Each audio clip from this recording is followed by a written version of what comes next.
Foi o primeiro hospital para tuberculosos público, enfim, para atender a população carente no mundo. Incrível, incrível. É o primeiro sanatório de Portugal e é o primeiro sanatório, vamos dizer, beneficente do mundo. É impressionante. É impressionante. Isso com recursos próprios, né? Que eu acho que às vezes a gente pensa, claro, era rainha, era imperatriz, tinha obrigação. Não, ela não era mais, ela não tinha obrigação nenhuma. Exatamente, foi por amor dela e por vontade dela.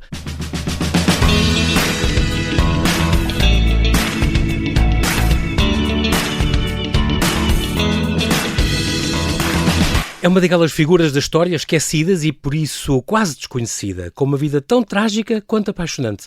Amélia de Leuchtenberg, a segunda mulher do rei Dom Pedro IV, neta de Napoleão e do rei da Baviera, que foi duquesa de Bragança e imperatriz do Brasil. Durante mais de 20 anos, a investigadora luso-brasileira Cláudia Tomé Vita pesquisou, viajou, traduziu e reuniu documentos para construir esta extraordinária biografia, Amélia de Leuchtenberg, editada pela By the Book, a mais completa até ao momento sobre esta mulher extraordinária, a quem quase tudo correu mal na vida, mas mesmo assim foi uma esposa e mãe dedicada, muito bonita e generosa. Olá Cláudia, e bem-ajas por ter aceitado este meu convite. Bem-vinda à Rádio Observador.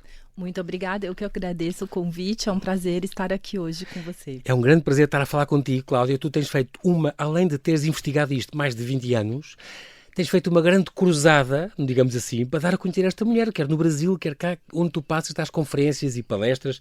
Já tiveste uma biografia que saiu pela Leia Brasil sobre esta Dona Amélia, a história não contada da Dona Amélia.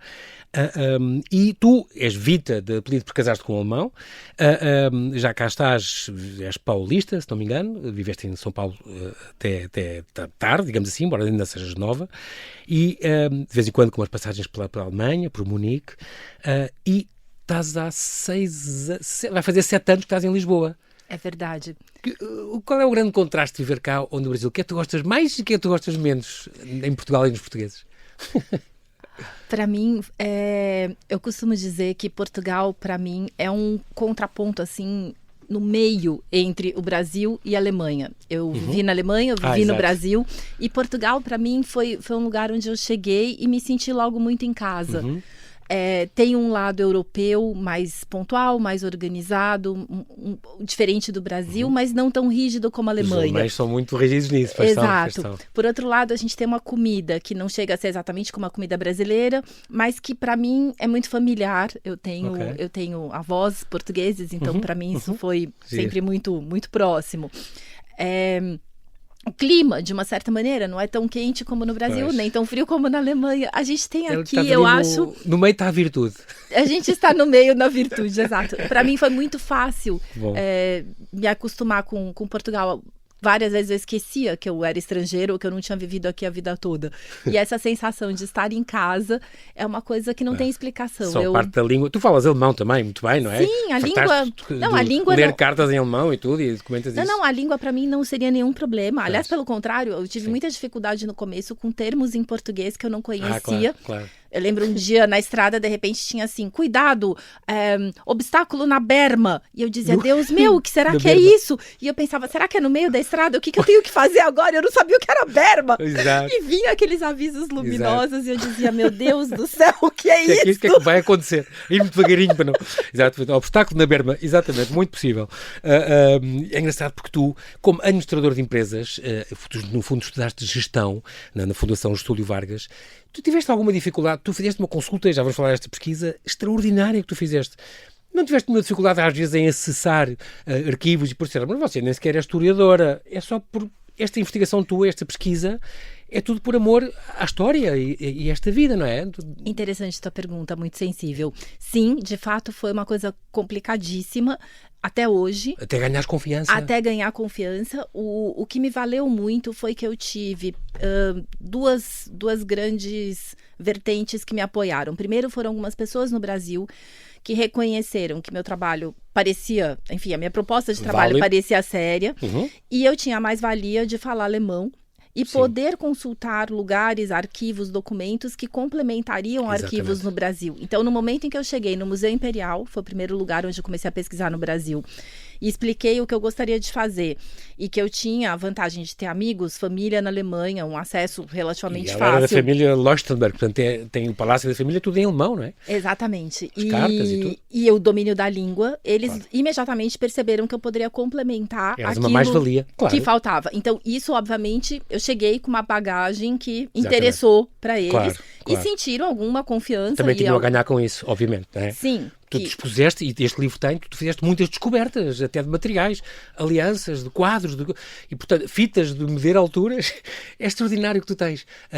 Mas, de facto, isso também depois abre porta. Ao ter isto, por exemplo, à venda nestes museus, no Palácio Imperial, as pessoas também percebem que é uma mais-valia para as pessoas que querem conhecer mais. Aqui tem Exatamente. E aí aconteceu, o segundo grande alicerce dessa história, da confiança, foi que chegando na Europa, principalmente na Alemanha, eu percebi que existia uma admiração por pesquisadores, investigadores que se dedicam, como eles dizem, por devoção. É o termo que eles usam. Por devoção. Que são dedicadas por amor à arte, que não é nem uma questão acadêmica, nem não é uma tese de doutorado, etc. Exatamente. Também não é uma questão profissional, meu chefe mandou, mas é uma coisa que a pessoa tem uma profissão e faz aquilo em paralelo por amor, por devoção. Nós diríamos por carolice, porque é um Carol, adora aquilo e portanto vou-me dedicar àquilo, é um hobby, um passatempo, mas que a pessoa entrega-se a 100% àquilo que gosta muito. Exatamente. Então, na Alemanha gostam disso, que engraçado. Sim, eles têm uma certa admiração. Boa. Claro que primeiro você tem que provar que é uma pessoa confiável, mas a partir do momento que eles sentem segurança, isso é vamos dizer, não chega a ser uma desvantagem, pelo contrário. E aí, como eu consegui alguns importantes contatos na Europa, isso depois me abriu muitas portas no Brasil. E as autorizações que eu consegui da família real na Suécia, das famílias ducais na Baviera, da própria família imperial, obviamente isso repercute nos arquivos. Claro. Você chega com informações, com uma autorização, com acessos que eles obviamente não vão ignorar. Muito bem. Fizeste-me esta pesquisa, esta pós-graduação depois na Alemanha, em Pedagogia e Didática. Tu trabalhas como professora de alemão cá e continuas a ser professor, mas és professora cá, não és? Não. Achava que davas aulas cá. Não, eu trabalhei no Brasil durante 25 anos como professora de alemão. Eu fui coordenadora também de cursos e dei muitas aulas particulares. Trabalhei no Instituto Goethe, mas não trabalho mais com isso. Desde que eu vim para Portugal, eu passei a me dedicar. Agora estás só dedicada nisto? Sim.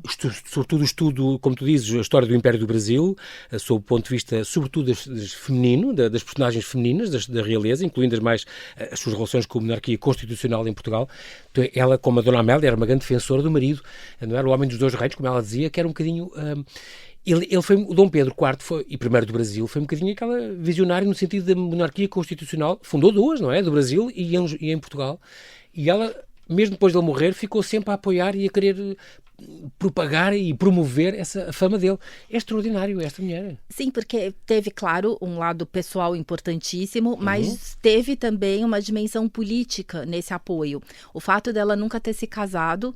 A gente tem que imaginar, era uma moça bonita, com 22 anos. 22 anos, filha de uma das mulheres mais bonitas da Europa, e ela própria era linda. Exatamente. Ela recebe uma herança do pai. Preferiu ficar como porque como princesa. Viúva, ela se mantinha como guardiã da memória do marido. E isso tinha, claro, uma repercussão pessoal, né, os motivos afetivos dela. E também a sua fortuna pessoal, que ela podia gerir, não é? Tinha essa questão de que ela se mantinha independente, então como viúva era a única forma de uma mulher na época poder ter alguma autonomia. Nós temos, por exemplo, viúvas que fundaram companhias de vinho em Portugal. Exatamente. Nós temos as viúvas como figuras femininas que tinham uma autonomia que as outras mulheres não tinham. Exatamente. As solteiras, as casadas, elas tinham que reportar aos filhos, aos maridos, aos pais. Eu percebi isso ao ler o teu livro. Se ela tivesse casado com 22 anos e linda de morrer, ela podia ter casado com quem quisesse, um marquês, um conde. Houve propostas? Em 1830 e tal, pelo amor de Deus, e tu dizes, mas nesse caso, quem depois ia gerir as coisas dela era o marido, já não seria o património dela, mas podia ser do marido e dos filhos, e portanto ela assim afastar-se-ia da memória do marido, digamos assim, e portanto ela preferiu ser ela, educar a filha sozinha. Do jeito que ela acreditava. Pronto, aliás, muito para a frente também na sua época, com aquela história da física, da astronomia, que ela conseguiu licenças para licença. É extraordinário o que ela fez. E depois a manter-se assim, com todas as dificuldades de não ter uma alma gêmea, digamos assim, para se apoiar, mas para defender o legado do marido e gerir a fortuna que ela tinha e fundar o que ela fez. Eu acho que tem essas três dimensões. Tem, claro, a memória afetiva, enfim, a fidelidade espiritual que ela quis manter. Exatamente. Tem esse lado prático de poder gerir sua própria fortuna, tomar suas decisões, ter autonomia e independência, que era muito raro para as mulheres. Importante. E num terceiro ponto, tem também uma dimensão política em que ela estava apoiando a consolidação da monarquia constitucional, porque todo esse enaltecimento da figura do marido, que era o doador da Constituição, que era o herói, que era, né, o nosso Dom Pedro IV, sim, o Dom Pedro IV, no momento em que ela apoia a memória dele, então, seja para patrocinar estátuas, monumentos, missas, lembranças, livros, o que quer que fosse, quadros, ela mandava fazer cópias de quadros sistematicamente, distribuir por várias instituições, centenas de litografias, dezenas de quadros, ou seja, não esqueçam que foi este homem que fundou... responsável por isto. Este sistema de governo. E essa dimensão política a gente às vezes tende a ignorar, mas é também importante. Com ela. E é engraçado porque a Dona Leopoldina, outro dia tive um convidado, o Sérgio Luís Carvalho, investigador, também historiador, que diz mesmo, ele foi muito mau marido com a primeira mulher, o Dom Pedro IV, e muito bom marido com a segunda, diz ele. Embora tu depois também diz, ele também teve umas traçõezinhas e algumas histórias conhecidas, pronto. Mas, de facto, ela... Foi também, é uma coisa extraordinária, que o Dom Pedro tinha tido 7 filhos com a Dona Leopoldina, não é? Incluindo o Dom Pedro II, depois o primeiro do Brasil, o Dom Pedro II do Brasil e, por exemplo, a Dona Maria da Glória, que depois foi a Nossa Dona Maria II. E ela depois foi completamente mãe, como ele morreu aquela mãe muito cedo, ela foi mãe daquelas 7 crianças, não é? E eles chamavam-lhe mãe, era muito terna com elas. Essa dimensão também é uma dimensão extraordinária dela. Sim, ela foi mãe em várias instâncias. Há madrastas que são más para as... Não é? Sim. Ela só teve uma filha do Dom Pedro, mas os outros filhos todos da mulher anterior, ela podia não ligar muito. Foi uma mãe terna e cuidadosa, escrevi-lhes até sempre, ajudou-as. Não só isso, por exemplo, uma das meninas, a Dona Francisca, que se casa na monarquia na França, com a queda do rei Luís Filipe, eles perdem tudo, inclusive o dote dela, não conseguem reaver nada disso, tiveram que se exilar numa situação muito precária. A primeira coisa que a Dona Amélia faz é abrir uma linha de crédito junto aos banqueiros dela em Londres para que eles pudessem manter uma vida digna, enfim. Minimamente, claro. Então, não é só uma questão de cartas amorosas, a filha adulta, claro. Mas para ela era filha. A gente vê, tem uma visita que essa Dona Francisca faz à Baviera e ela começa a preparar o palácio para recebê-las e tal, e ela fala, a última vez que eu a vi, ela era uma criança no Rio de Janeiro e agora ela vai chegar, e ela estava tão emocionada que ela quis ir até o palácio dela para recebê-la em casa. Eu quero recebê-la em casa, não na casa da minha mãe. Isso e a visita do Dom Pedro II, que também, poucos meses antes dela morrer, se não me engano, a Dona Amélia, aqui em Lisboa, nas janelas Praça das Janelas Verdes, a atual embaixada da França, ali em Santos, que ela recebe esta visita deste filho, enteado, poucos meses antes de morrer, que ela não via há muitos anos, e viveu com essa emoção, porque ela, quando o marido se abdicou, há aquela nota extraordinária que tu contas de ele e ela, e a filha mais velha, que viria a ser a Dona Maria II, tiveram que abandonar o país, o Brasil, e saíram de noite deixando aqueles filhos. E ela ficou sempre com esse peso. Eu tive que deixar os meus filhos de noite, os filhos foram para a cama, deitaram-nos, sem saber que já não iam ver os pais de manhã. Os pais tiveram que sair do país. Mas eles eram príncipes brasileiros, tiveram que ficar lá. Deve ter sido uma coisa duríssima para ela. Duríssima. Você vê nas cartas dela, são de cortar o coração. Nas cartas do Dom Pedro também. Foi uma coisa muito difícil. Mas eu descobri uma documentação muito interessante em que eles explicam que, na realidade, o plano... Enfim, o que eles pretendiam era vir para Portugal. A princípio foram para a França, para o exílio, foram para os Açores organizar a frota, etc. O exército. Teve toda a questão do cerco do porto, que durou infinitamente mais do que era previsto. Mas aí a ideia era chegarem em Lisboa, organizarem o governo, casarem a Maria II com o irmão de Dona Amélia, com Augusto, como de fato ocorre. E então eles assumirem essa consolidação da monarquia em Portugal e eles retornarem para o Brasil para assumirem não só a educação dos filhos e, enfim, estarem de volta com as crianças, mas uma regência em nome do Dom Pedro II. Exatamente.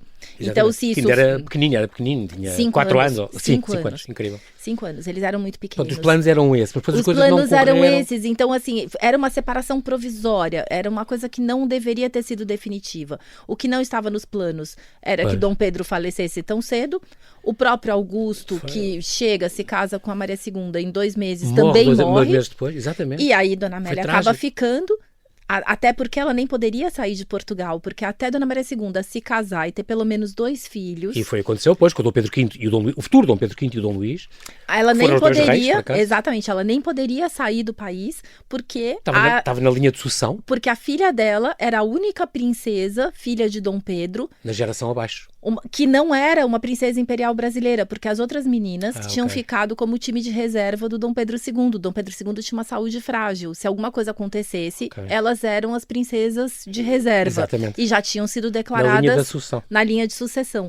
Tanto que isso foi, inclusive, matéria de lei. Isso foi dividido. Dona Maria II teve que abrir mão de qualquer direito sucessório no Brasil. E essas crianças que ficaram no Brasil abriram mão de direitos sucessórios em Portugal.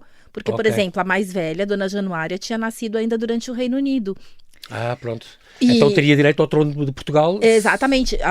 Mesmo Dona Francisca tinha nascido antes do reconhecimento da independência. Então, legalmente, para Portugal, até julho de 1825, essas crianças eram portuguesas, eram herdeiras do trono português. Então, teve que ser feita uma separação legal, por decreto, em 1834, em que ficava estabelecido que Dona Maria II abria mão dos direitos do Brasil e as outras crianças abriam mão dos direitos em Portugal. Exatamente. O que isso significava? Se Dona Maria II, que tinha nessa altura por 15, 16 anos, morresse no parto, por exemplo, uma coisa que acontecia, infelizmente, muito frequentemente. Se ela, casada com Dom Augusto... acabou por morrer no parto do 11º filho mais tarde. Mas pelo menos do 11º. Exato. Porque ela teve 7 filhos e desses 7, no fim, sobrou 1,5, né? Porque o mais novo nem teria tido condições de sobreviver. De governar se Dom Luís tivesse faltado. A gente pensa, nossa, uma mulher que teve 11 filhos e desses 7 que chegaram à idade adulta, 5 meninos... A monarquia acabar por falta de herdeiros é quase impensável. Já tínhamos tido uma crise antes com o Dom Sebastião e ninguém queria passar por isso outra vez. Exatamente. Mas o que acontece no momento em que a Maria II é a única possibilidade de sucessão desse novo governo, porque Dom Miguel estava fora de questão. Sim. A gente tinha outras infantas que também não teriam direito à sucessão. Quem sobrava? A única filha de Dom Pedro, que não era nem princesa brasileira imperial, nem infanta portuguesa. Ela poderia, então, ser declarada infanta portuguesa e sucessora do trono, e a Dona Maria Amélia, a filha da Dona Amélia, seria então a substituta, vamos dizer, da irmã. E a Dona Maria II teria, Dona Maria, na altura, Dona Maria da Glória, teria 7 anos, né? Quando o pai, depois foi rainha, não é? Quando o pai morreu. Sim, ela se torna rainha, mas ela vai chegar em Portugal só depois... Ela chega com 15. Aos 15 anos. Ela chega logo que Lisboa é tomada. E só para aí 9 anos depois é que a Dona Amélia conseguiu voltar à Baviera e fez aquela viagem, foi à Rainha Vitória, visitou a irmã na Suécia, mas Josefina... Exatamente, porque ela ficou presa num primeiro momento, porque elas chegam em 23 de setembro de 1833, ou seja, alguns dias depois que Lisboa é retomado pelo Exército Liberal. Sim. De 33 a 34 é 1 ano e 1 dia para Dom Pedro morrer. De 35, a tentativa de casamento com Augusto, que em 2 meses acaba falecendo. 36, ela se casa com Dom Dom Fernando. de Saxe-Coburgo. 37 nasce o futuro Dom Pedro V. 38 nasce o Dom futuro Luís. Dom Luís. Em 39, final de 38, então, Ela a já Dona pode. Amélia pode sair do país pela primeira vez. Uma espécie de prisão domiciliária. Quase porque era... Mas era uma questão de lei, de herança, de herdeiro da coroa. E para ela isso era... Assegurar a monarquia. A gente vê nas cartas dela para um tio-avô muito querido, que ela conviveu bastante durante o exílio, ela explica para ele que ela não tinha nem coragem de abandonar a Dona Maria II nesses anos, e também era uma questão de não deixar que toda a guerra e todo o sacrifício do marido tivesse sido em vão. Muito bem. Ela conheceu, aliás, a Dona Maria no barco quando vinha para cá, não foi? Não indo para o Brasil. Pois é, sim, ia para o Brasil, conheceu a Dona Maria e ia com o irmão, mal sabia ela que o irmão viria a casar. Ele tinha pai de 19 anos, a Dona Maria tinha pai 10. Exato. E ela estava ali no meio. E mal sabia ela que iriam casar os dois mais tarde, Dom Augusto. E ela gostava muito daquele irmão, não gostava? E o próprio marido, Dom Pedro IV, não é? Também gostava muito dele e deu-lhe imensos cargos e ele acompanhou depois a irmã, teve lá uns meses com ela. Eu acho que o Augusto era uma pessoa em quem ele confiava e a quem ele pôde deixar a responsabilidade de terminar o que ele tinha começado. Sim. Então ele, inclusive quando é feito o pedido de casamento, porque a Maria II é que tem que pedir o próprio marido. As rainhas têm que pedir em seu próprio nome. Okay. Enquanto elas são princesas, é o pai. Sim, mas claro. se você é uma rainha reinante, já tem esse poder. Você é que tem que decidir e fazer o pedido. Então ela manda o pedido de casamento para Augusto e junto envia a carta da irmã, envia várias coisas, e tem a carta que Dom Pedro escreveu, Dom Pedro IV, em seu leito de morte, pedindo para que o Augusto viesse para Portugal, assumisse a filha, o reino, a esposa dele, que ficava viúva, que era irmã dele, a filha, que era pequena, que precisaria de uma figura paterna, etc. Maria Amélia. A Maria Amélia. E ele manda, então, o cavalo dele preferido e a espada que ele tinha usado para conquistar sempre a descobrir coisas Porto, novas, etc. Cláudio Tomé Ubita, temos que fazer aqui um brevíssimo intervalo e já voltamos à conversa. Até já.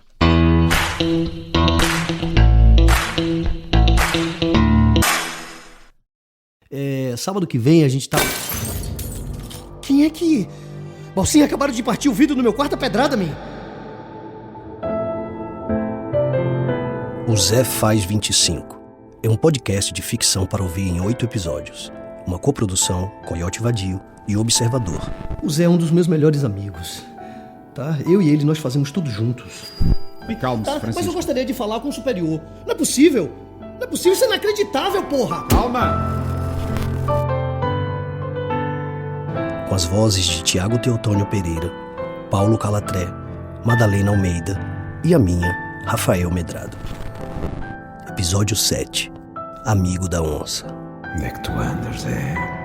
Este podcast de ficção tem o apoio da Citroën.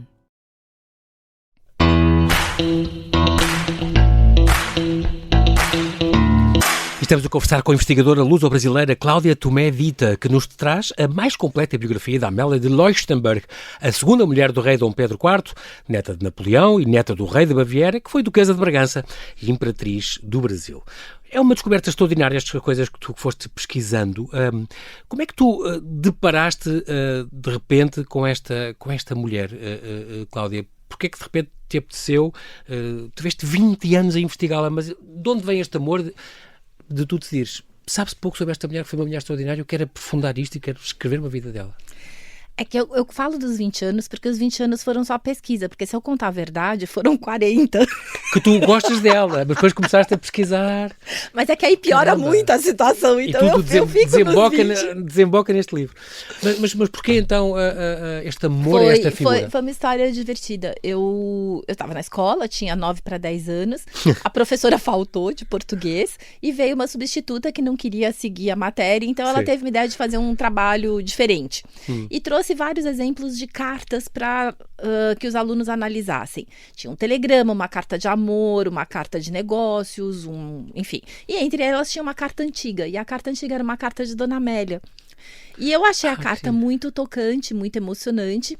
Aquele foi meu primeiro contato e eu queria saber quem é essa Amélia, que eu nunca ouvi falar. Bom, fui para a biblioteca da escola, descobri 2 livros muito antigos, de 1927, 1947, que eram umas biografias romanceadas, assim, uma coisa meio Biblioteca das Moças. Sim, sim. Mas foi um primeiro... Bom, enfim, Contato, sabia digamos. pelo menos quem era. Uhum. Em seguida, com 10 anos, eu fui na inauguração de um museu na cidade de São Paulo, onde tinha uma tela, um retrato dela lindíssimo, e me chamou muito a atenção. E aí, meus pais, enfim, acharam aquilo tudo muito interessante, estimularam que eu lesse. Eu, enfim, já tinha alguns interesses por história, mas aquilo ficou latente. E eu costumo dizer que isso foi um tripé interessante, né? Em que eu tive a escola, com a biblioteca da escola, depois eu tive o museu e eu tive a família. São 3 apoios que muitas vezes abrem ou fecham portas. A gente tem que lembrar disso. Enfim, depois a vida passou, eu fui bem mais velha, depois da faculdade para a Alemanha, quando eu fui estudar, fazer a pós-graduação. E lá, então, eu fui viver em Munique e comecei a pesquisar o que existia. Nessa altura eu já falava bem alemão, o que existia. Era a capital da Baviera e ela não estava o Palácio dos Leuchtenberg. Não sei. Exato, onde ela tinha vivido. Então eu comecei visitando os lugares onde ela tinha morado, onde ela tinha vivido. E comecei a ler o que existia sobre a família. Enfim, aquilo ficou. Aí 10 anos depois, então foi assim, foi com 10, foi com 20, foi com 30. Incrível. E aí, enfim, quando chegou... num terceiro momento, eu já dava aulas de alemão, já trabalhava, etc., casada, mas eu achei que continuava faltando uma biografia sobre ela, continuavam faltando informações, e eu resolvi que eu poderia fazer essa pesquisa, porque eu tinha acesso aos 3 países onde ela tinha vivido. No Brasil, em Portugal e na Alemanha. Tinha acesso às línguas, tinha interesse. Leste documentos em 6 línguas e centenas e centenas e centenas de documentos, viajaste por todo lado, Alemanha, Suécia, Itália, França, Suíça, é impressionante. E aí, então, começou realmente o projeto de tentar pesquisar o máximo possível, e aí, não foi uma coisa simples, porque eu não tinha nenhum apoio, claro. Né? Foi tudo autofinanciado, fizeste tu. Foi tudo autofinanciado. Então... Espero que agora estejas finalmente a ver alguns frutos disso, com as vendas dos livros. Espero que sim, Cláudia. Porque vale muito a pena. Eu não posso divulgar mais esta vida desta mulher, além de ser uma edição lindíssima da By the Book, que é sempre uma edições de livros especiais. Eu gosto muito dessa editora. Maravilhosos. E de facto está muito bonita, tem imensas imagens muito bonitas, muito bem feitas as fotografias, gravuras ao longo do texto, vai aparecer nestas litografias e estes desenhos, e de facto é uma obra extraordinária. Com este quadro, que foi também, a capa é este quadro muito bonito dela, ela era linda de morrer, diz que era a filha da princesa mais bonita que o próprio Napoleão quis como nora, não é? Exatamente. Era impressionante. Além disso tudo, este quadro também é um quadro que existe cá, está no Palácio da Ajuda, não é? Que foi descoberto recentemente também. Sim, foi uma descoberta minha. Durante a pesquisa eu tive contato com vários museus, arquivos, etc. E aí chegou um momento da pesquisa que é sempre muito, muito feliz, em que você para de ir atrás das informações, porque as pessoas começam a ir atrás de você para que te ajudem com as informações. Para identificar retratos ou para avaliar se a assinatura é realmente a assinatura. Assim, não é a cura do câncer, mas mas é uma coisa em que eu hoje sou uma referência. As pessoas já foram ter contigo a dizer, mostrou as alianças que existem, as alianças estavam perdidas, com a tua pesquisa foram encontradas, e houve outra pessoa que diz, eu acho que tenho as alianças do pedido da procuração que aqui e foram-te mostrar e foste lá ver. Exatamente. Então foi um museu na Suécia que achou que recebeu essas alianças como doação e estava lá, ninguém sabia quem era, aquela data, aquele nome, aquela pessoa. Mas alianças lindas que se encaixam uma na outra, não é? É um e que modelo... a gente desencaixa e lê. Exatamente. E uma das alianças estava com a família real da Suécia, foi localizada em 1960 por um descendente, Dom Carlos Tasso, que pediu então que fosse feita uma doação para o Museu Imperial. E imediatamente fizeram, então uma das alianças estava lá. A outra estava perdida e, na realidade, ela ficou também para a família, só que uma filha, uma sobrinha de Dona Amélia, não se casou e quis fundar um hospital para cuidar dos paliativos de crianças com doenças terminais. Boa. E então, como ela não se casou e recebeu uma herança muito grande que não precisava para dote ou para nada disso, ela podia dispor dessas joias. Então, ela vende as joias para poder financiar esse projeto desse hospital, um projeto muito bonito. Eugênia. A Eugênia da Suécia, então, vende as joias e uma dessas joias que ela vende é essa aliança. Isso vai parar num antiquário que vende para um particular, e algum dia esse particular doa tudo para um museu na Suécia. E o museu colocou lá como joia antiga, século XIX. Mas aí eu participei de um documentário que foi feito na Suécia, por causa de uma descoberta que eu fiz de umas joias suecas, que a documentação estava junto com as cartas da Amélia, etc, na Alemanha. E aí veio uma equipe da televisão sueca para me entrevistar. Eu dei entrevista no Palácio da Ajuda, na Sala do Trono, foi tudo muito bonito. Aliás, é um documentário todo em sueco, só eu falando inglês, então quem quer assistir só lembra de mim, porque foi a única que deu para entender. E aí veio essa então, essa pessoa desse museu, essa funcionária, falou, olha, chamou atenção, ela falou, esse nome não me é estranho, nós temos essa aliança com esse nome, etc, entrou em contato comigo. E, de fato, a Amélia e Pedro, de fato, era o outra aliança. E ela foi muito simpática e falou, olha, vamos guardar, então, essa informação, já que tanto tempo ninguém sabia, para que seja inédito para o seu livro. E me ofereceu as fotografias, as imagens, foi muito querida.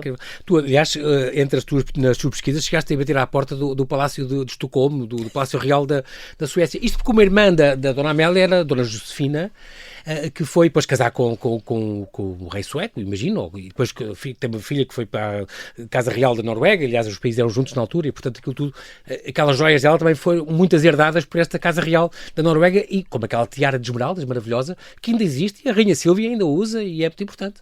Exato. Mas foste bater à porta dos palácios, ias sendo presa. Foi mais ou menos assim. Quando eu comecei a pesquisa, foi bem no começo da pesquisa, eu comentei, e minha mãe ainda era viva, minha irmã, etc. E minha irmã falou, olha, eu conheço alguém, uma amiga minha, que conhece o irmão da Rainha Silvia. Se você quiser, eu posso tentar uma aproximação. Aliás, tem ascendência brasileira, ou ela fala brasileiro. Sim. A mãe dela era brasileira, da mesma região dos meus avós brasileiros. Sim.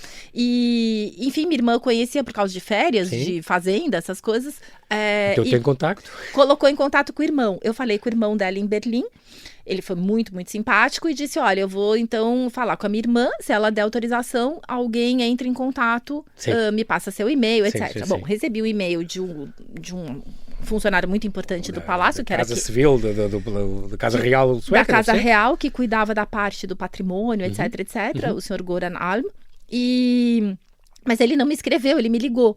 Então o homem me liga em inglês e fala, olha, a rainha mandou que eu entrasse em contato com a senhora e queria saber quando que a senhora pode vir, o que gostaria de ver, porque ela deu carta branca.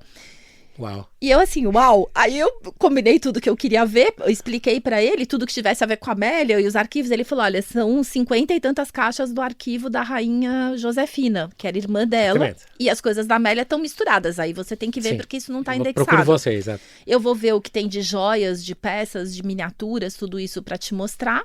Eu falei, eu quero ver os álbuns também, que eu sabia que tinham ido pra lá, e os retratos, etc. Ele falou, vou ver tudo que eu puder.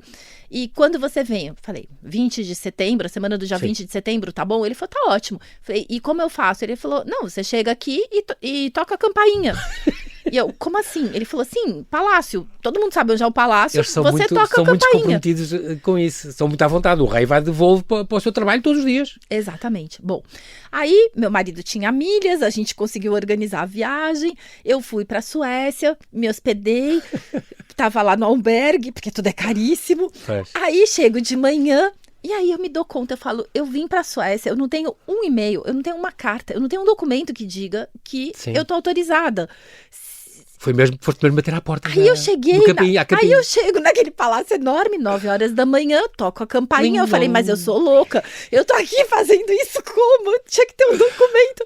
Aí eu falo, eu sou fulana, né, tem uma autorização do senhor tal, e eles, claro, abri a porta. Estávamos à sua espera. Exatamente. Incrível. E aí veio um sueco, 2 metros de altura, lindo, maravilhoso, carregando um carrinho desses industriais com as caixas e caixas e caixas. Que cheiro. Me puseram numa sala assim, atolada de caixas.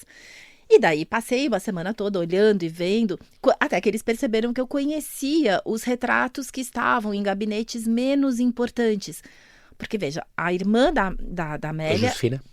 A Josefina era a rainha da Suécia, é uma ancestral do atual rei. Sim. Então, rei tudo... Gustavo. exatamente tudo que está relacionado com a Josefina de Leuchtenberg é muito importante, retratos dela no palácio, etc. Claro, A herança da irmã, que foi imperatriz do Brasil, não é o foco deles. Então, muitos retratos e quadros que chegaram através dessa irmã, que não eram reconhecidos, foram colocados em escritórios de funcionários do palácio. Ok. Sim, não estavam em destaque da Sala do Trono, com certeza. Exatamente. E aí, algumas coisas se perderam durante esse ano. Mas é engraçado porque ela deu a herança da Dona Amélia, que estamos a falar, a parte do Leuchtenberg doou aos sobrinhos, filhos da Josefina e por aí fora, a parte dos Braganças doou aos netos, filhos dos enteados, não é? E, portanto, e foi um bocado contestada essa herança, e as joias também é uma história. Houve umas exceções, não é, que ela fez, à Josefina, que deu aquelas tiaras de esmeraldas, por isso é que elas ainda existem, e são tratadas. As pratas. Essa divisão foi uma coisa que tem uma lógica muito clara. Então, tudo que era herança Leuchtenberg do marido ficou para os Leuchtenberg. O que era herança Bragança ficou para os Braganças. Claro. Se Dom Pedro tinha gasto muito com a guerra e sobrou menos, ainda teve muitos filhos e dividiu isso entre todos os filhos, legítimos e legítimos, que não eram poucos, ficou muito menos. Mas foi isso que ela legou para os enteados e para os descendentes. Mas o que foi interessante na Suécia foi que esses quadros todos, essas peças, enfim, que não eram mais tão relevantes, eles perceberam que eu conhecia essas pessoas. E aí começaram a me perguntar, você quer dar uma olhada no meu gabinete? Claro. Então chamavam-te e me chamavam. E aí eu me mostrando. Aí tem uma menininha tão fofa no meu gabinete, quer ver quem é? Eu nem... Maria Amélia, óbvio, mas enfim. É filha. Mas enfim, vamos, claro. Aí chegava no gabinete. Maria Amélia. Aí chegou uma, tem um rapaz lindo no meu gabinete. Eu pensava, é o Augusto. E era. O irmão que ela adorava e que foi que a acompanhou. Tu até no elevador fizeste pesquisas aqui, até a conta da história do elevador. Há uma coisa muito importante que foi conseguiste repatriar todo o arquivo que estava no Visconde de Santarém, no Visconde de Almeida, aliás, que era o secretário da Dona Amélia, estava há 150 anos em Baús, na Alemanha, e tu conseguiste repatriar isso negociado com o José Ribeiro, o diretor do Palácio da Ajuda, e agora, se não me engano, está tudo na biblioteca do Palácio da Ajuda também. Exatamente, essa é uma história que eu tenho muito orgulho. É muito bom isso. Porque eu fui procurando todas as pistas que eu tivesse sobre a Amélia, e na Alemanha eu soube que existiam ainda descendentes da família desse Visconde Almeida, que tinha sido uma pessoa muito próxima de Dom Pedro, depois da Maria II e da Amélia, e que acaba sendo quem decide o que fazer com os papéis e com as coisas todas por instruções orais que ela deixa. É ele que define o que vai acontecer com o espólio. Fundo, claro. Um secretário, mas não apenas. Ele casa com uma prima dela. Então ele se torna família. Familiar. E por ser família, ela tem uma confiança nele muito maior que nos outros. E quando ela morre, ele fica com todo o arquivo, que era não só de Dom Pedro, do Chalaça, que tinha sido o grande amigo e secretário dele, e as coisas pessoais do Almeida também, e as coisas da Amélia. E esse Almeida faz uma divisão que estava combinada com ela, em que toda a documentação referente ao Brasil, até o dia da abdicação, então até 7 de abril de 1831, ele manda para Dom Pedro II e vai ser o embrião do arquivo histórico do Museu Imperial. Exatamente. Tudo que era referente à história em Portugal, então, desde os boletins médicos de Dom Pedro... Os tratamentos de Dom Pedro, acho que há coisas deliciosas, tu descobriste. As cartas do Imperador Maximiliano do México, a documentação sobre a Guerra Civil, tudo isso... Muita documentação sobre a Guerra Civil, papéis de Dom Miguel que tinham ficado na escrivaninha dele, em Évora. Tudo isso vai parar nas mãos da Amélia, ela cuida dentro desse espírito de guardiã da memória, e aí essa documentação deveria ter ido para a Biblioteca da Ajuda, que era a Biblioteca Real. Claro. Mas, na época, o diretor da Biblioteca da Ajuda era Alexandre Herculano, que era um grande desafeto da Amélia por causa da questão das irmãs de caridade francesas. Eles tinham tido uma desavença muito grande. E eu acredito, especulação minha, mas eu acredito que por isso ela não tenha tido confiança de entregar essa documentação na Biblioteca da Ajuda. Quando ela morre, o Almeida volta para a Alemanha, ele vai para a Alemanha porque a família da esposa dele era a família real da Baviera. Era uma prima da Amélia. Claro. E ela é neta do rei da Baviera, do primeiro rei da Baviera. Exatamente, ela é neta, assim como a prima que se casou com Almeida. Então, Almeida vai para a Alemanha com a esposa. E leva esse baú dos documentos, digamos assim. E leva esse baú com os documentos. E aí eu não sei se ele pretendia depois devolver, ou fazer um elogio histórico, ou escrever memórias, ou enfim, o que fazer com isso. Mas o fato é que o Almeida chega na Alemanha, adoece e morre poucos meses depois da Amélia. E aquilo fica na Alemanha, e são os papéis em português, que ninguém sabia direito o que fazer com aquilo. e ficou guardado durante séculos, até que eu entrei em contato com eles, procurando se tinha alguma documentação. A antiga condessa, que agora já é falecida, me recebeu. Me mostrou tudo aquilo. E tu disseste, isto pertence ao Palácio Real da Ajuda, à Biblioteca Real Portuguesa. Exatamente. E aí foi o contato com o José Alberto, que conseguiu o apoio do governo, que então repatriou toda essa documentação. Incrível. 150 anos depois, volta cá. É extraordinário. O tempo voa muito rápido, já sabia que isto ia acontecer, mas de facto, só resumindo assim a correr, esta Dona Amélia de Leuchtenberg nasce em 1812, neta em Milão, é neta de Napoleão. Porque há este príncipe Eugênio de Beauharnais, que era filho da Imperatriz Josefina. O Napoleão casa com Josefina, mas não tem filhos. E ele adota, entre aspas, estes 2 filhos. Não, adota de verdade. De verdade. É, sim, é documentado. Estes 2 filhos, a Hortência e o Eugênio. E o Eugênio é que é o pai, no fundo, o pai dela. E, portanto, ele... Augusta da Baviera, que era a filha do rei da Baviera, do sul da Alemanha, considerada a princesa mais bonita da Europa. Napoleão não teve filhos com ela, mas então o primeiro marido de Josefina, que tinha sido guilhotinado, o Alexandre, na Revolução Francesa, ela adota estes 2 filhos. E depois há aquela muito nova de contarquia, ela tinha 2 anos, quando a família, Napoleão cai, 2 anos depois, ela nem chegou a gozar muito da fama deste avô. Napoleão caiu, Dona Amélia nem tinha 2 anos, como tu contas, tiveram que fugir pelos Alpes, é uma história que tu contas aqui extraordinária, pelos Alpes para se refugiar. Cinematográfico. Completamente, estava um filme maravilhoso, só me lembro da música no coração e daquela altura. Dom Pedro depois casou primeiro com a Imperatriz, tinha casado com o Dom Pedro, já o marido dela, tinha casado com a Imperatriz Maria Leopoldina da Áustria e tal, católica, não sei o quê, ele enviou e ela, com 16 anos, conta esta, é outro pormenor que não vamos ter tempo a falar, mas como ela negocia o casamento dela para este príncipe. É a primeira vez que a gente vê a têmpera. 16 anos. Não é? A primeira vez que a gente vê. Eu caso com ele não tinha muito boa fama, o Dom Pedro, apesar de ser, pronto, tinha muitas exigências, mas não tinha muito boa fama. E ela diz, eu vou, faço esse sacrifício, mas há aqui uma troca, quero um título, quero que o meu irmão, não sei o quê. Isso é extraordinário. Não é incrível? Com 16 anos. Depois, há esta carta, outra coisa extraordinária, a carta do Marquês de Barbacena para a mãe dela, não é? O Marquês de Barbacena e a mãe dela, que escrevem ao Dom Pedro IV para ter juízo, que é uma coisa que também tu contas extraordinária. Fantástico. Porque ela, de facto, tinha muitas amantes e não sei o quê.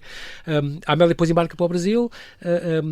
Há depois esta raiva que acham que ela é que expulsou a filha da Marquesa de Santos. Tu contas estes pormenores todos e o casamento que lhe aconteceu e ela foi mãe para os 7 filhos do marido. Tudo o que ela fez, de facto, esta mulher extraordinária. Eu queria só terminar com um pedido teu, que me dissesses, o que é que tu tiras desta mulher? Como é que tu resumirias rapidamente esta mulher que tu descobriste? Eu acho que foi uma pessoa da sua época, que em nenhum momento ela foi uma revolucionária ou nada assim, mas dentro do que era permitido para uma mulher naquele momento, naquela condição social e hierárquica, ela soube usar as possibilidades que ela teve para fazer o que ela acreditava. Se fosse a educação da filha, fosse preservar a memória do marido, apoiar politicamente o regime que ele tinha implementado.